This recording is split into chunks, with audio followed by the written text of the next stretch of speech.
A warm welcome to everyone, and thank you for joining this latest webinar. My name's Dave Marshall-George, and I'm the UK and Ireland Sales Director for Condair. And with me today is Paul Kipp, and Paul's the Area Sales Manager covering the north of England. Today, we've probably over 1,000 people on the webinar from over 60 different countries, so everybody will be on mute. And once I've done the introduction, I'm going to turn our cameras off, so you'll be able to concentrate on the slides and not have to look at us. If you have any questions, please submit using the text question function in the control. Paul will answer some questions as we go, but when the presentation is finished in around 45 minutes, I'll be addressing some of the most popular questions then. I'd like to also draw your attention to the documents available for download in the control panel. There's the presentation in PDF format, there's the Condair product brochure, and there's also a really useful electronic version of the psychometric chart. So, as a brief introduction to Condair, Condair is a privately owned company with over 1,000 staff. Head office is in Switzerland. And we've been a world-leading manufacturer of humidity control equipment for over 75 years. And we manufacture in Hamburg, in Ottawa, Beijing, and Denmark, and we export globally. So with that, I'm going to turn my camera off, and we can concentrate on the slides.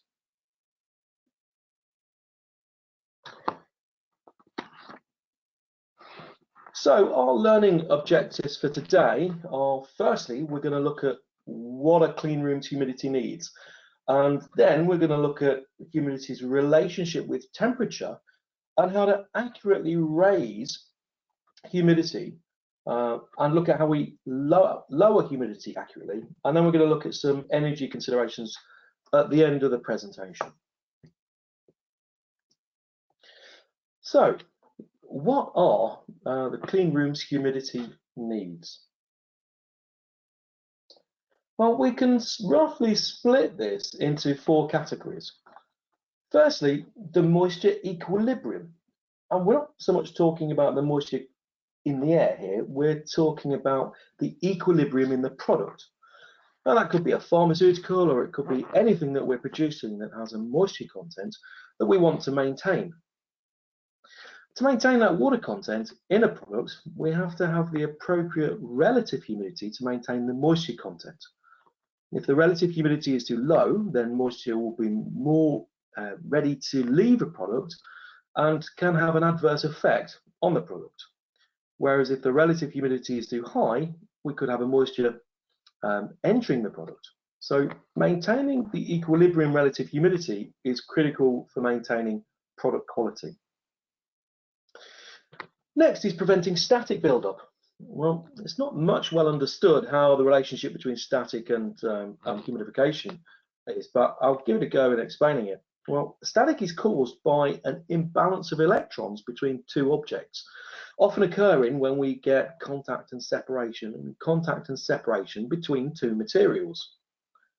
Then, depending on the materials involved, electrons can leave one object and collect on another. So if we have 2 objects that have an imbalance of electrons, you get either attraction or repulsion.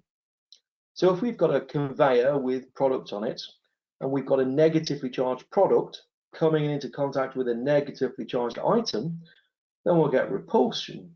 And if we get a positive and positive charge, we'll also get repulsion. But then if we have a positive and negative charge, we get attraction. So that can cause you issues when you're running production through a clean environment.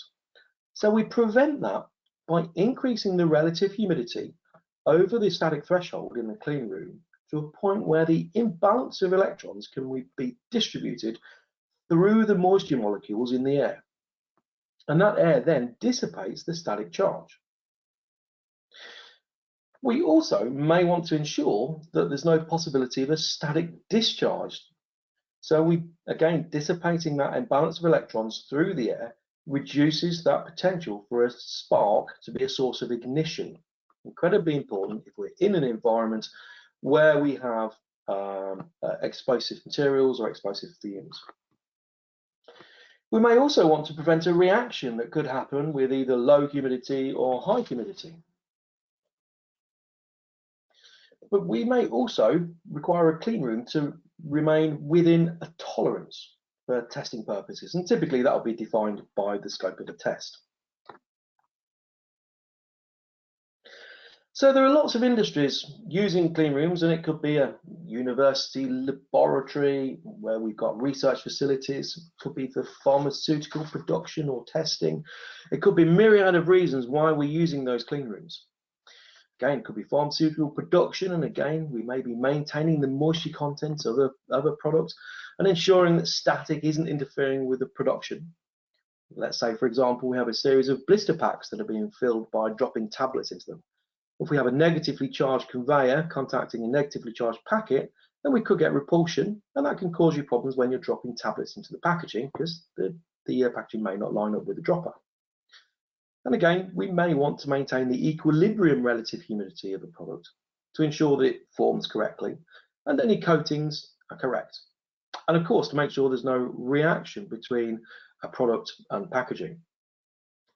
Biology can also be an issue. We may want to make sure that any bacteria is controlled by maintaining optimal relative humidity within a space. And also, if we're producing samples or growing cultures in a lab, then the environment control can be critical to how these cultures will act and how they'll develop. So that again will be specified by the biologist. Cosmetics and perfumes, again, this comes down to product quality, and we may need to ensure that products are produced at the right relative humidity to ensure that the shelf life is correct and that the right color and appearance and structure is correct. And so again, we ensure that the equilibrium relative humidity in the space is right so we can make that happen. PCBs and electrics, again, this issue here is typically static that we're trying to reduce. That static discharge issues can be quite significant, and a really small static charge can be generated and you don't even notice it. Those charges at those low voltages are not even perceptible by us. So that small charge can cause a tremendous amount of damage to a PCB. So in electronics, electronics production, we're humidifying to over 45% to enable any imbalance of electrons to distribute through the air to prevent static buildup.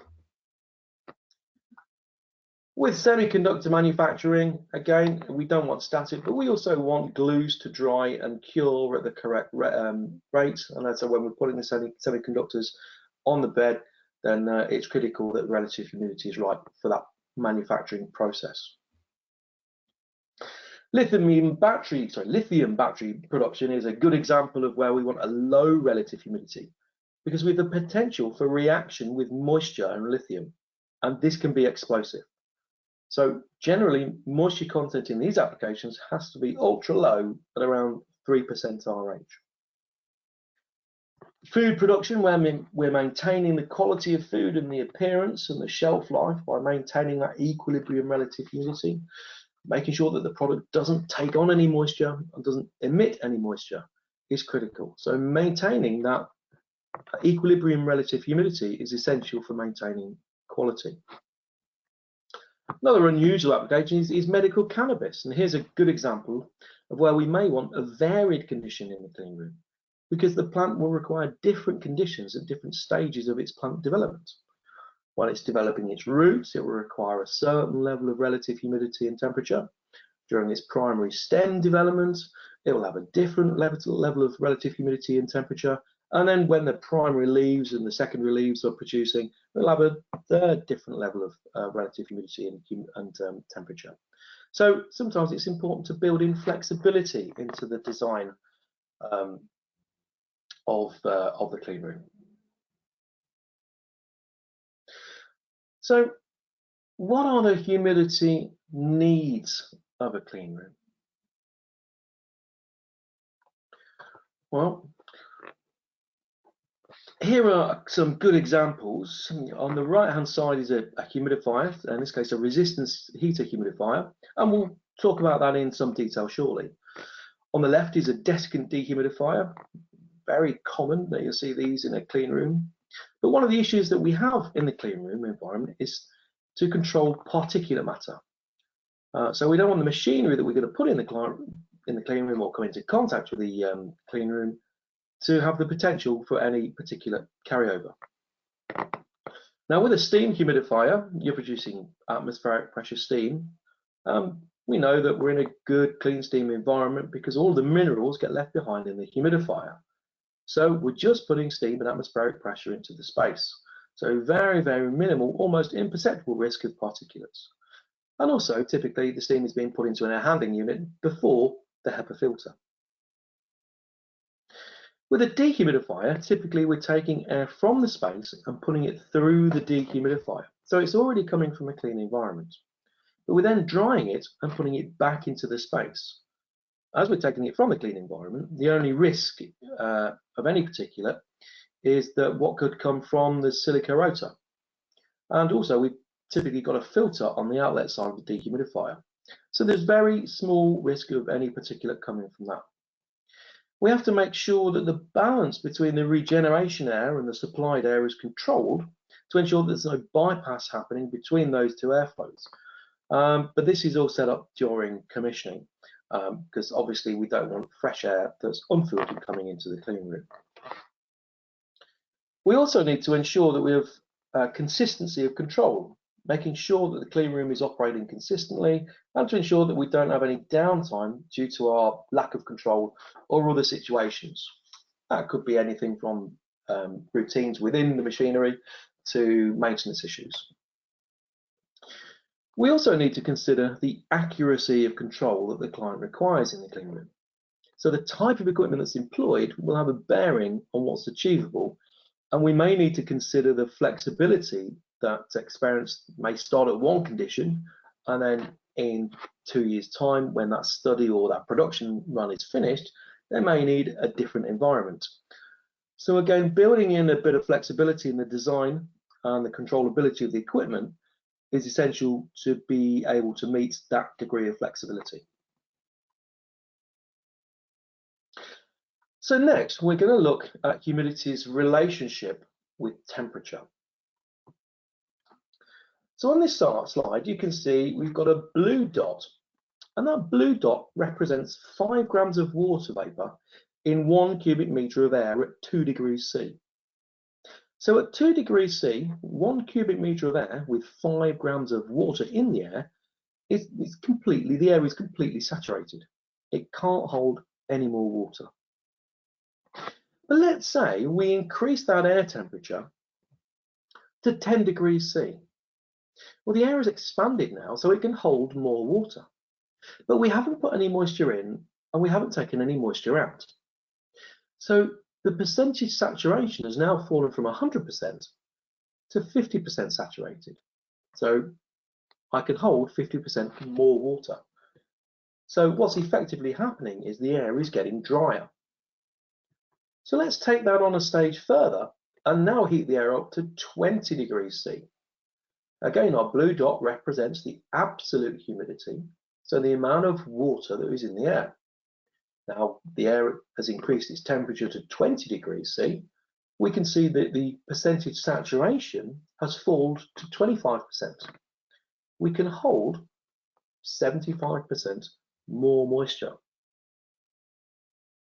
So we can see that temperature and humidity and absolute humidity are linked.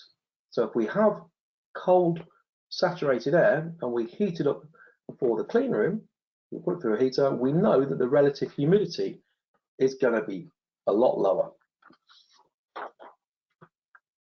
Now, it's important to realize these sorts of aspects because in a clean room, we could have hotspots in an area.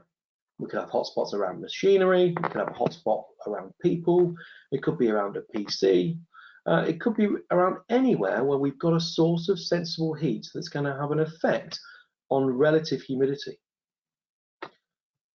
And we could also have cold spots by outside walls, glass windows, or air conditioning vents. And these could all result in high or low humidity.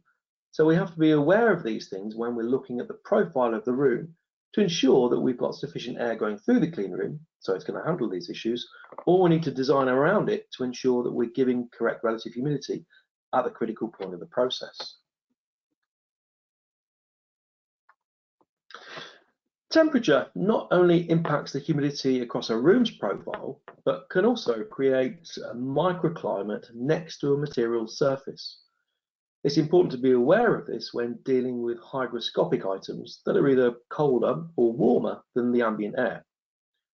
Products cooler than the air will chill the air directly next to the material surface, creating a zone of high humidity. If this reaches dew point, then condensation can form on the surface. If the material is susceptible to moisture, such as a powder, then an increased humidity, even without condensation, could potentially result in absorption and moisture movement from the atmosphere to the material. Likewise, if the product is warmer than the air, and it's hygroscopic, exposure to the air will cause drying across the surface through evaporation. So, one conclusion is we may want to consider acclimatizing materials to a production environment prior to unwrapping them or exposing them to air, or alternatively adjusting the ambient humidity to prevent issues from moisture movement.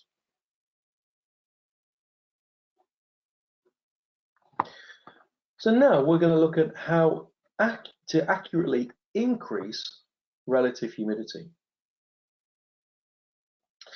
So firstly, as mentioned before, to accommodate a range of processes in a clean room without needing to refit the HVAC system each time, being able to offer accurate and responsive humidity control will fulfill a wider range of clean room projects.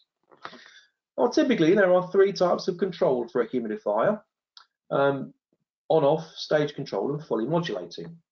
And here we've got a table where we've got time on the horizontal axis and relative humidity on the vertical axis, and we've got a target set point of 40% RH. Now, if we apply an on-off control to the humidifier, we're going to see a control band similar to this.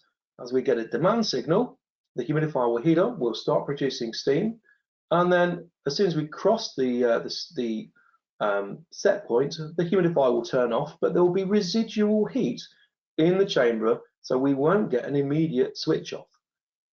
So you'll probably go, maybe 5–10% over set point, and then you'll climb down, and then the humidifier is turned off. When it sees a demand signal, it's got to get to boiling point again to then start to produce humidity. And so you will get generally plus or minus 10% RH control from on-off control. Now, that may well be acceptable by the clean room, but there are other options. If we go for a 3-stage control, just for example, and of course you can get more stages than this, that we're going to have a stepped approach where we're stepping and then turning off, and we're reducing the amount of time that we're reacting because we've got smaller stages that we're turning on and off. So typically with on-off control, you'll see a plus or minus 5 to 7% RH control. But then, of course, the vast majority of applications require a better controllability than this, and we do that with a PID loop control, giving typically a 0 to 10 volt modulating control signal. And then, because we're bursting in shorter stages and we're learning around the set point, we typically will get plus or minus 3 to 5% RH control. And if we do away with drain cycles as well, we can get that even tighter to plus or minus 1 to 2%. Now, of course, there are many factors that affect the controllability of a humidifier.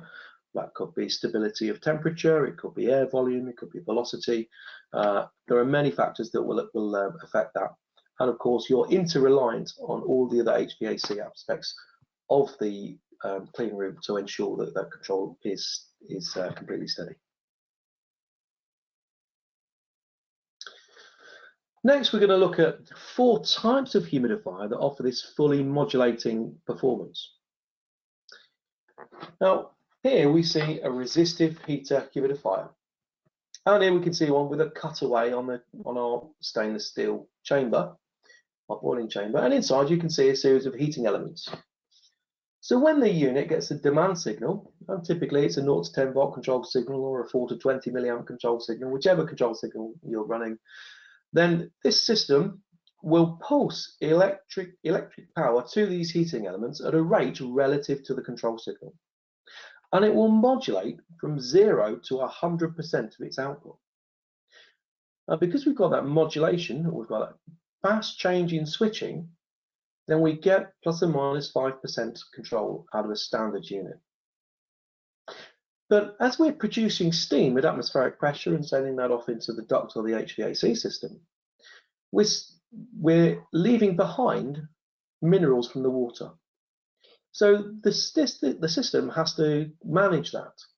So what happens in this resistive heating unit is that as scale builds up on these heating elements, after a period of time, the expansion and contraction effect of the heating elements cracks the scale off, and scale then falls down to a scale collector in the bottom of the unit, which periodically the maintenance engineer can empty the unit out, empty the scale collector, and then put it back. So that manages the scale. But if we want those finer levels of control, then we would, I'm talking plus or minus 1% RH control, then we would feed this unit with reverse osmosis treated water. Now, unlike other types of humidifiers, such as an electrode boiler that rely on conductivity, where water treatment cannot be used, a resistive heater can use it because we're not relying on conductivity.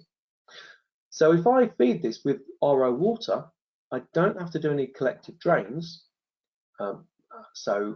because there are no minerals in the water to have to do any dilution cycles, and we're reducing the maintenance on the unit as well. So I've got flexibility there, and again, plus or minus 5% RH control, very easy, plus or minus 1% to 2% with RO water.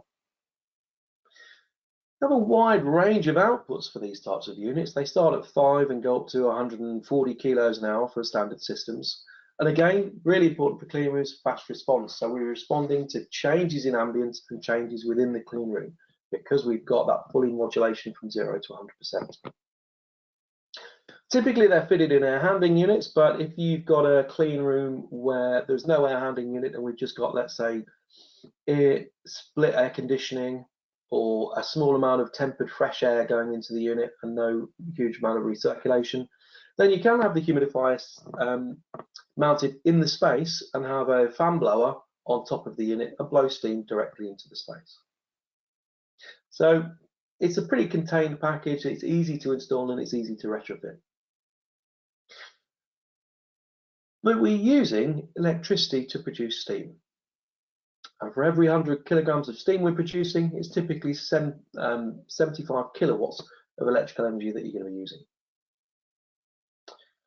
If you wanted to consider a different type of humidifier and you didn't want to use steam, you can use an adiabatic system. Well, first difference here is instead of putting steam into the airflow to increase relative humidity, we're putting water in its liquid state. So with a steam unit, we're putting water into the air in its gaseous state, its vapor. Here, we're putting water into the air in its liquid state. So if we do that, we have to preheat the air to give the water droplet the energy required to change its state from a liquid into a gas. So as it evaporates, it's going to suck heat energy out of the air to change its state from a liquid into a gas. So we need to preheat the air. Now this gives us an opportunity because it takes the same amount of energy as an isothermal to change a fixed amount of moisture, liquid from a gas into a water and vice versa. But here it gives us the opportunity to use a different heat source. Well, let's say we've got some recycled heat, we've got waste heat, or we've got ground source heat pumps. We've got some way of getting that energy in a more environmentally friendly or a more sustainable way or a cheaper way than just using electricity. So this gives us the opportunity to do that and still achieve close control in a clean room environment. On this unit, you can see the layout is that we go through a water softener, we go through a reverse osmosis water treatment system. Obviously, we have to take the minerals out of the water before we spray it into the air handling unit. Otherwise, the minerals would block up the nozzles and cause dusting inside the air handling unit. We then go through a silver ion exchange unit and then onto a nozzle array mounted inside the air handling unit. Now here we've got up to 31 stages of control. Well, that means we can switch on and off those stages, and also we have a variable speed pump that's going to be controlling the modulation in the latter stages of the controllability of the system. So we can get plus or minus 2% RH control out of a system like this and utilize waste heat to offset the adiabatic cooling. You do need a stainless steel section in the air handling unit because we're spraying RO water, and RO water is corrosive. But again, if you've got an application that wants tight control and you've got that heat available, it makes sense to use an adiabatic system.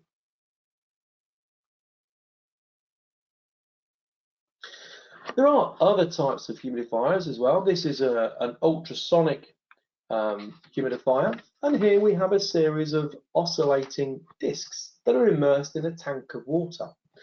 And as those oscillating discs oscillate at very, very high frequency, the frequency of the disc agitates the surface tension of the water, and we get mist rising up from the surface of the water. Now, these are pretty good because you can control the frequency of that oscillation very tightly to give a very tightly controlled output. So plus or minus 2% RH control is achievable. However, we're really looking at lower capacities here, below 20 kilos an hour. Above that, the units are just too big, so they're not appropriate for that. But again, we do need to preheat the air because it is an adiabatic system. You're relying on the preheating of the air to give the water droplet the energy required to change its state from a liquid into a gas. And of course, we need water treatment. We must use RO water. Otherwise, the minerals are going to fall out in dust and particulate into the clean room. Now, you may have an application that has an existing steam supply. Well, you can tap into that supply and utilize it for humidification. In this system, you can see we've got a steam line going into a control valve. Inside that control valve are a series of rotating discs, and as the two discs rotate against each other, the orifice opens and we get nice tight control, plus or minus 2 to 5% RH control. So as we're metering steam into a header, and then steam comes into the steam pipes that are mounted inside the air handling unit. So the steam comes out of these little holes along this tube. And then any condensate that's formed in that pipe is taken away through this condensate drain and through a thermal trap. And on the valve body itself, we'd always have a manometer and also, in this case, an inverted bucket steam trap. Now, it's important with a clean room to establish, especially for something like pharmaceutical production, what quality of steam that you're using. If clean steam is required, then all of this valve body and the interconnecting tubes has to be stainless steel. So all of the fittings, all the mountings, all the interconnecting tubes has to be stainless steel. If you don't specify that it's clean steam and you want a stainless steel body, a standard unit will be a cast iron valve. With a cast iron valve with steam in it, there is the risk of corrosion inside that valve and then particulate traveling from the valve into the clean room. So we must specify whether clean steam is required. We talked a little bit about reverse osmosis treated water, really beneficial on a resistive heater steam unit, essential on an adiabatic system, such as a spray hybrid system, and it's essential on something like a ultrasonic unit. So effectively, a reverse osmosis unit is a big filter. And here you can see you've got 3 big filters, and they are basically reverse osmosis membranes. So we're pushing water at pressure through those membranes, and we're getting, basically the membrane will let water through, but it won't let the minerals in the water through. So the thing to consider here is water usage, because if you put 100 litres into an RO plant, you'll get 50 litres usable water, and then 50 litres will be used to flush the membrane out. So water usage is definitely a consideration. Not a deal breaker by any means, but it's something that we should consider, especially if you're in a part of the world where water isn't readily available. Sensors and controls also have a potentially huge impact in the controllability of a clean room. If we look at the standard sensor and we have a control signal, then that sensor is usually got a scope of plus or minus 2% RH. And when you go to lower humidities and higher humidities, that will increase. So the sensor accuracy will change at the higher and lower levels. So we're going to have a discrepancy then against actual from the sensor itself. But when we apply a close control humidifier, giving, let's say, plus or minus 2, then we're going to accentuate that. So that plus or minus 1 that we're looking for is very much, or plus or minus 2, is very much dependent on the accuracy of the sensor and sometimes the sensor location. So we need to be aware. If a customer says, hey, I want plus or minus 1% RH, well, okay, how accurate is your temperature control? How accurate are your sensors? And how accurate is the humidifier?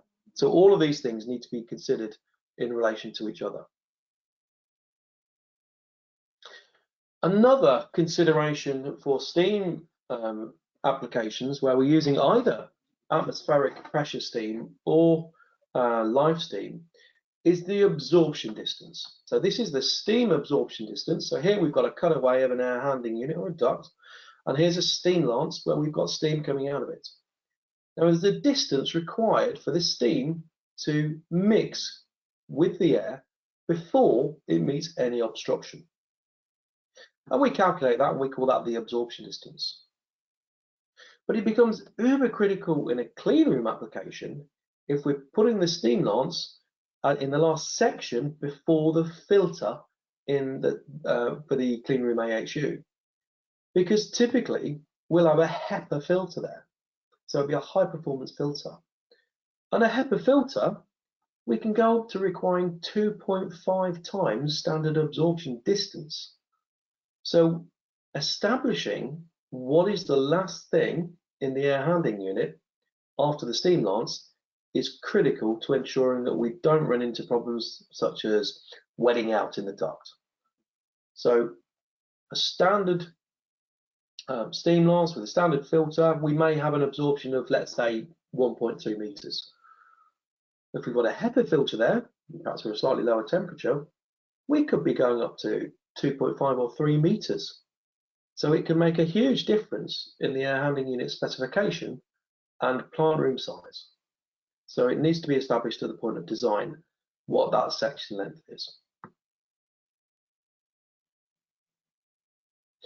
So now we're going to look at the psychrometric chart and run through the psychrometrics of isothermal and adiabatic humidification. And a lot of you will recognize the psychrometric chart. I'm just going to run through the basic elements. At the bottom of the chart, we've got a dry bulb temperature starting at -10 and going up to 60 degrees C. We've also got another temperature scale, which is the wet bulb temperature scale. And there's 15 degrees C wet bulb, 16 degrees C wet bulb, 17, all up in integers of 1 degree C. There's 20 degrees C wet bulb. So we have these two temperatures and they are not the same. And it goes back to the before the days of digital instrumentation. If you wanted to know what the relative humidity was, or the moisture content, or the specific enthalpy, you used an instrument called a whirling or a sling hygrometer. And that instrument had two thermometer bulbs on it. One was dry, and one was wetted by a small linen wick that was attached to a small reservoir of water. And as you whiz this instrument round in the air, the dry bulb temperature, well, that's just going to tell you the air temperature. But the wet bulb temperature is going to evaporate water off that thermometer bulb and have a cooling effect relative to the percentage saturation of air. So if we had two temperatures of, let's say, 20 degrees C dry bulb and 14 degrees C wet bulb, it's going to have a cooling effect on that thermometer bulb and tell us what the percentage saturation of air is. And we can read that from the chart. So this is our relative humidity curve. There's 50% RH, 60% RH, 70%, right up to 100%.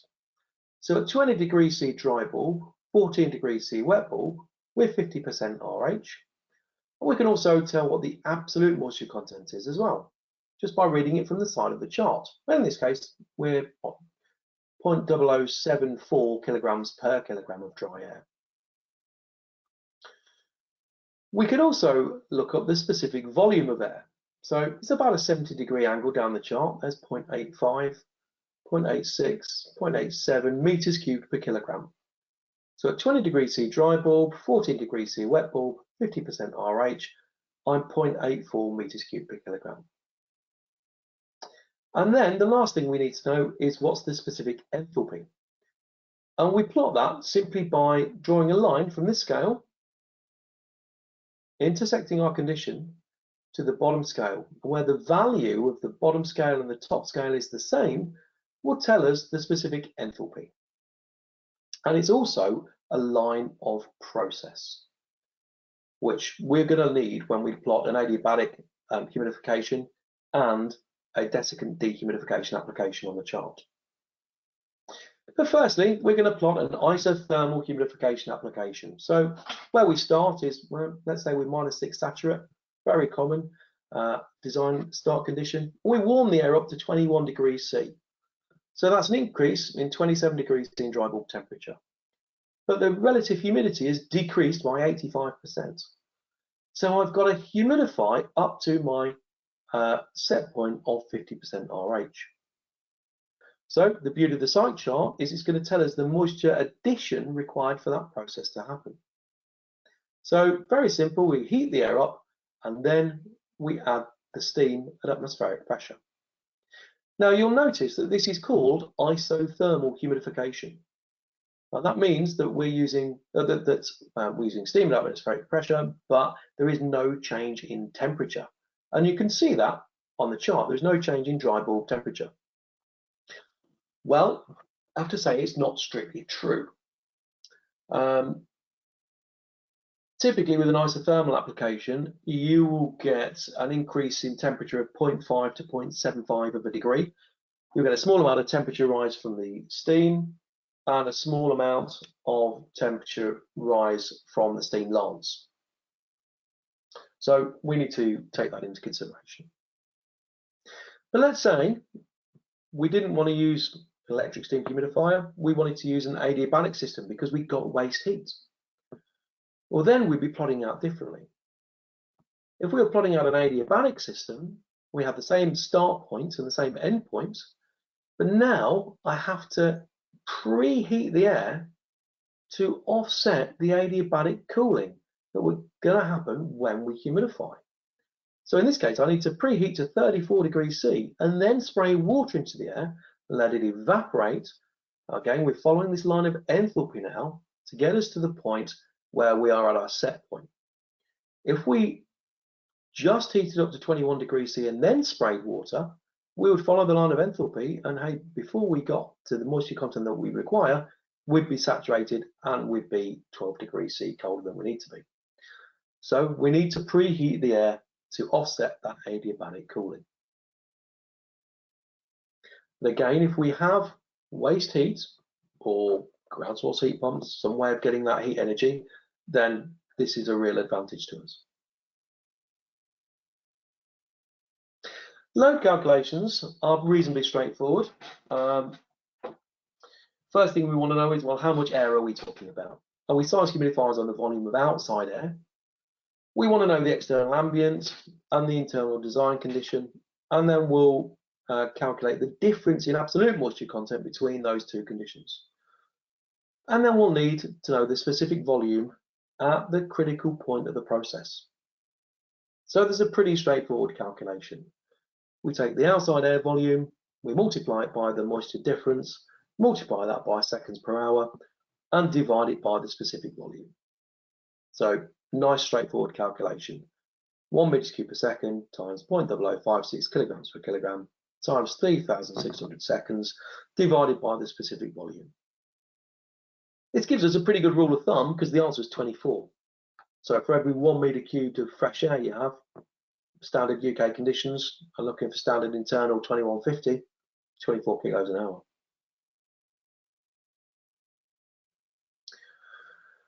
So we've looked at how we increase humidity. Let's look at how we now lower humidity. And there are two technologies that we're going to look at. Firstly, a condensing dehumidifier that utilizes a direct expansion refrigeration cycle system. And secondly, there is a desiccant dehumidifier that utilizes a silicon rotor to capture water vapor on it and then dry the air and put that air back into the space. Completely different ways of dehumidifying and different reasons for using them that we're going to take a look at. So this is the principle of operation for a condensing dehumidifier. So in its essence, inside the unit, there is a direct expansion refrigeration system. And air passes over the first coil, which is the evaporator coil. So this is the cold coil. We've got refrigerant that's boiling in this coil at a temperature that's lower than the dew point of air. So we know that as air travels over this cold coil, it reaches its dew point and condensation happens. We're dehumidifying the air. So here you can see on the coil, we've got air condensing on it and dripping down into this collection tray. We've then got air that is dry but cold. So we then pass it over the condensing coil. So here, the condensing coil is pulling the heat back into the air that we took out in the evaporator coil. So as air travels over those two coils, it cools it down, dehumidifies it, and then it heats the air back up. So we put dry, warmer air back into the space. Now you may think that because this is a closed loop system, it's direct expansion refrigeration system, we've taken some heat out, or we've put the same heat back in, you may think the resulting temperature would be neutral to your ambient air, but it isn't. You'll always get a heat gain from a condensing dehumidifier, because as water condenses from its vapor state into its liquid state onto this coil, the latent heat of vaporization is released into the air. So you will always get a heat gain from condensing dehumidifiers. So let's have a look at psychometrically what's happening inside this unit. So here's our site chart. And let's say we've got a start condition of 33 degrees C at 18 grams per kilogram, and we're 58% RH. So the first thing that's going to happen is air is going to travel over that evaporator coil, and it's going to cool the air down. So the relative humidity is increasing 60, 70, 80, 90, right up to dew point. But as the coil is colder than the air, we're going to get further cooling. Now, as we cool the air further, the air is saturated, it can't hold any more moisture, condensation occurs. So we're dehumidifying the air. So now we've got cold, drier air. But then we pass over the condenser coil and we pick up that heat energy that we took out on the evaporator coil. But again, because we have to consider the latent heat of vaporization, we will always get a heat gain as you go through the condensing dehumidifier. Now, we also have to consider the limitations of this. Now, the limitation is that it's only really suitable for environments where we've got a set point or a room condition of 20 to 21 degrees C and above, and a relative humidity of 50% and above. If we're at colder temperatures or lower humidities, the coil won't get down to the dew point required to reach the absolute moisture content that you need. Because we've got a refrigerant that's boiling at maybe 6 to 8 degrees C, and our apparatus dew point on the coil of maybe 12 degrees C. Well, if 12 degrees C is going to be the apparatus dew point, that is the maximum, or the minimum absolute moisture content that we're going to be able to achieve. So when you heat 12 degrees C saturate up, hey, all of a sudden you're to 21 degrees, you're 53, 54%. So if you want 20 degrees C at 20%, it is never going to work for you. So if you've got an application that's lower than 20 degrees and 50%, we have to look at a desiccant dehumidifier.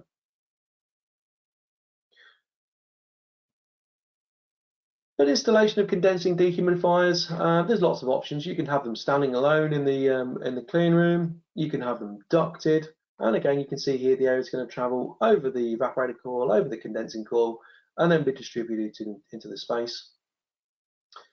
And you can have them wall mounted, or indeed you can have them rear wall mounted, so they're not taking up space in the clean room, so they're just mounted in a technical area and ducted to it.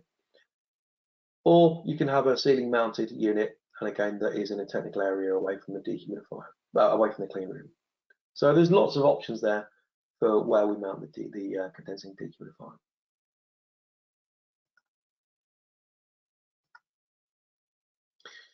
But next, we're going to look at a desiccant dehumidifier. So here we have a completely different process. There's no coils here, there's no direct expansion refrigeration system. Here we're getting process air coming from the clean room, and it's hitting a silica rotor, and that rotor captures water vapor and holds it still. That dry air then goes into our clean room. But then we've got an issue because we've got a silica rotor that's holding lots of moisture. So to get rid of that moisture, we have to take another airflow from external, we put it through a fan and then through a heater, and we may heat that air up to 120 degrees C. And we then dry that section of the rotor out and then vent that regeneration air out to ambient. Now, as you're doing this, the effect on the process air is that you are going to get drier air, but again, the latent heat of vaporization is going to be released. It's almost like the opposite to, well, it is exactly the opposite of adiabatic humidification. So you're following the line of enthalpy on your process. So we have to consider what effect that is happening on the clean room. We may need to post-cool, we may need to pre-cool to achieve the correct relative humidity. So what does this look like psychometrically? So if we've got a condition that, let's say, 23 degrees C, 50% RH, 9 grams per kilogram, and that's our process air in, and we want to dehumidify that down. Now here we're going to follow that line of enthalpy until we reach the condition that we want. So here we've dehumidified down to 10% RH. But you can see our air has increased in temperature by 12 degrees C. And we see a very typical rule of thumb for a dehumidifier, its capacity is 5 grams. But you'll see also that we have another heat gain here, this delta T2. So we're going to have the delta T1, which is our latent heat energy, but we're also going to have some residual heat as the rotor turns through the regeneration phase of its rotation. So it's going through that rotation. You are going to get a heat gain from it. Then, of course, we've got it as the rotor transfers into its regeneration phase. We're going to heat that air up, so it's really, really warm, really, really dry, and then we evaporate off that water vapor from the rotor, and then the whole cycle continues. So it's important to consider where your end point is. So if you're looking for, let's say, 20 degrees C dry bulb, but at 20% RH, you can see that we have to work backwards and draw the line of enthalpy up the chart to give us a start condition, which means we would have to pre-cool the air to a point where the dehumidifier can start to dehumidify and get us down to the condition that we want to achieve. But then, of course, we may have some residual heat energy that we may have to counter with post-cooling as well. So these are all things that we have to consider when we're designing the dehumidifier. And when we look at where we mount the dehumidifier, you can put the dehumidifier in the clean room. And here you can see that we've got air coming from the clean room, process air in, through a filter, through a fan, and then putting that dry air into the clean room. And then our regeneration air is coming from ambient, through a filter, through our heater where we're heating up that section of the rotor, and then we're taking out that wet air to outside.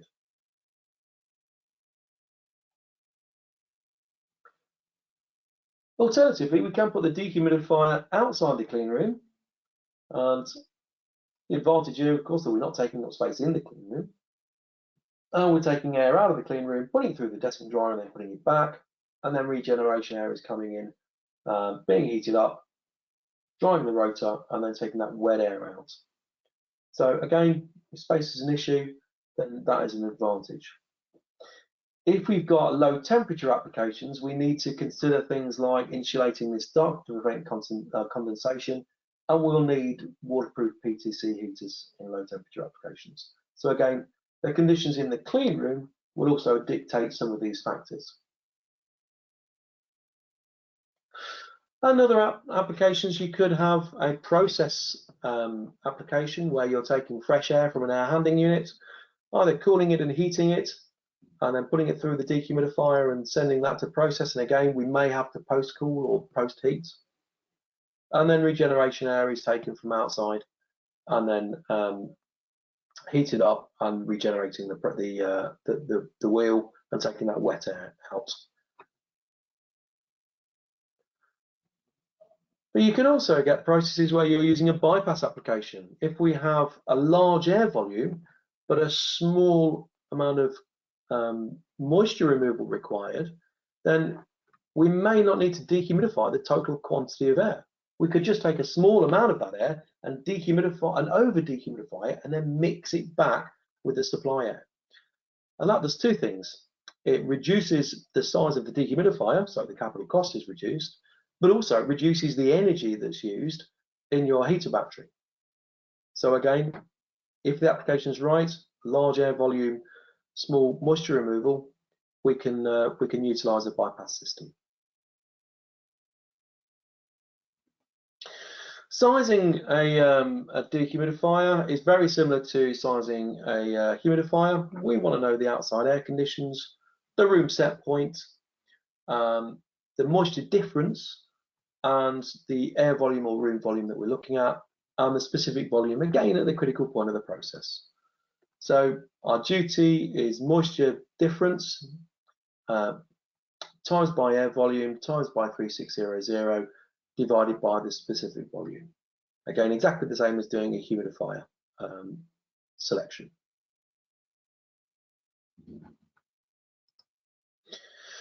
But that's not the only thing that we need to consider with a dehumidifier. We need to think of any additional sources of moisture, and that could be the number of occupants and their working intensity, because that will dictate the amount of moisture that those occupants are going to be putting into the clean room.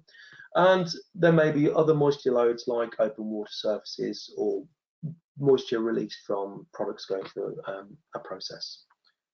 So the dehumidifier duty will be the external load plus the internal load. Now, energy considerations, we've talked about a few rules of thumb here. 1 kilogram of steam, to produce 1 kilogram of steam requires 0.75 of a kilowatt. 1 kilogram of condensing dehumidifier typically requires 0.5 to 1.5 kilowatts, and 1 kilogram of desiccant dehumidification typically requires 1 to 3 kilowatts. So the energy going into change water into steam, 750 kilowatts to give you 1 kilogram. Here the energy is running the direct expansion refrigeration system on a condensing dehumidifier, and the energy required by the desiccant dehumidifier is typically just the regeneration air heater and the fans. But as good rules of thumb, they stand up quite well. But we need to also think about, can we utilize heat recovery? Well, in a steam application, not really, because we're using electricity to produce steam. But if we're using an adiabatic gas preheat, then the cost of that energy that's required can be significantly lower. because the power input for 100 kgs of adiabatic humidification is only about 1.5 kilograms. That's right, kilowatts. But we need that energy to offset the adiabatic cooling, and it's reducing that cost that can pay the dividends. Of course, you need to consider electricity is a good thing actually nowadays. Times have changed because we're now looking at carbon reduction and electricity from a sustainable source. With dehumidifiers, there are other energy considerations as well. Here we can utilize a cross-flow heat exchanger to scavenge some of the heat that's going in the wet air. So we can take that warm wet air, run it through a heat exchanger to pre-cool the supply air so we don't have such a high load on this heater. So with a 75% efficient heat exchanger, you can reduce the energy considerations by about 50%. So again, looking at what the process and the system, the selection, the design point can have significant effects on the ongoing run cost of the unit. Well, we've come to the end of the presentation. Thank you so much for bearing with us through the presentation. This is one of a suite of CPD presentations that we do. We do humidification psychometrics, dehumidification and drying psychometrics, evaporative cooling in air handling units, reducing ice and mist in cold rooms, control of static electricity, and this one, the latest one, humidity controlling clean rooms. Well, again, thank you so much for bearing with us. I'd now like to open it up to see if we have any questions from you guys.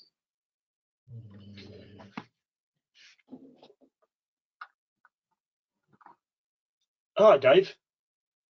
Hi, Paul. Yeah, we've got a number of questions that came through. Some very interesting ones, actually.